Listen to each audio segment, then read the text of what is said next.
балды торт оңай және тез жасалынатын құймалы балды тортты дайындаймыз. Видеоны соңына дейін көріңіз. Өнімдер: қайнатпалы крем, ұн, сары май, қант, ас содасы, шымшым, тұз, бал және 3 дана жұмыртқа. Ең алдымен 3 дана жұмыртқаны ыдысымызға жарып аламыз. 100 грамм қантты салып, жақсылап миксерлейміз. Қолдың миксерімен де, венчикпен де істесеңіз болады. Шымшым тұзды саламыз. Табаны қалың ыдыс аламыз да, оған балымызды саламыз.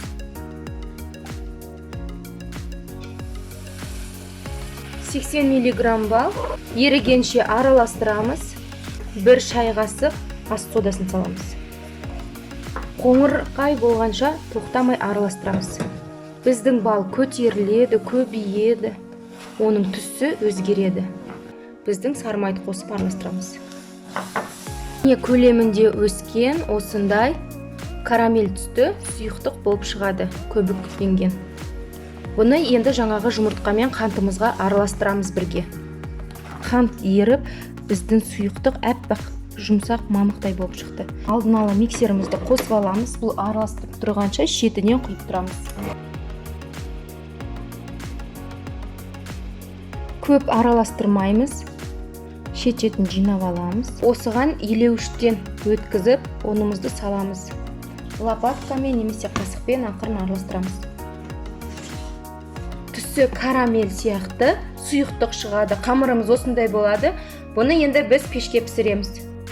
Пергамент қағаз немесе тефлоновый коврик аламыз. Осындай өзіңізге керек көлемде құйып аламыз. 4-5 бөлікке бөліп пісіруге болады. Қамыр жайып алдық. Енді бұны 200 градусқа қызып тұрған пеште пісіреміз. Пісірген кезде қамырымыз күйіп кетпеу керек. Ол өте иілгіш, жұмсақ болады. Ковригімізді аударып, астын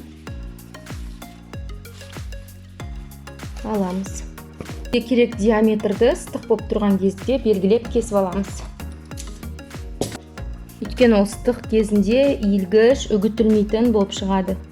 Қиық қамырлары бізге кейін бетіне сепкенге керек болады. Оны бөлек жинаймыз. Амна коржиктарды бөлек жинаймыз. Погружной блендермен сақтап үгітіп аламыз. Міне біз үгітіп алдық. Осындай ұсақ, нәзік. Барлығы осындай 5 корж шықты. Қараңыздар, түсі қандай әдемі, жұмсақ, иілгіш болып келеді. Уже бұл дастарханда тұрғаны 10 минуттай болды. Енді біз тортымызды жинаймыз. Шаңышқамен тесеміз, немесе арнайы ағаш таяқшамен тестеңіз де болады. Бұл біздің кремнің жақсы сіңуі үшін. Қайнатпалы крем алдын ала дайындап алдым. Оның қалай жасалуын сіздерге жоғарыда подсказка қалдырып кетем.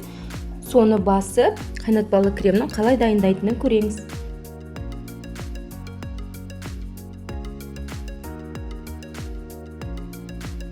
Бетіне ұнтақты себеміз. Ұнтақты осылай шет-шетіне силиконовый лопаткамен жағып шықсаңыз болады. Тез әрі қолыңыз таза болады. Енді бұны тоңазытқышқа кемінде 3 сағатқа ұстаймыз. Кремі қамырына сіңу керек. Қараңыздар, қандай жұмсақ, өте дәмді, қандай керемет. Видеоны соңына дейін көргеніңізге рахмет. Каналға тіркелуді ұмытпаңыз.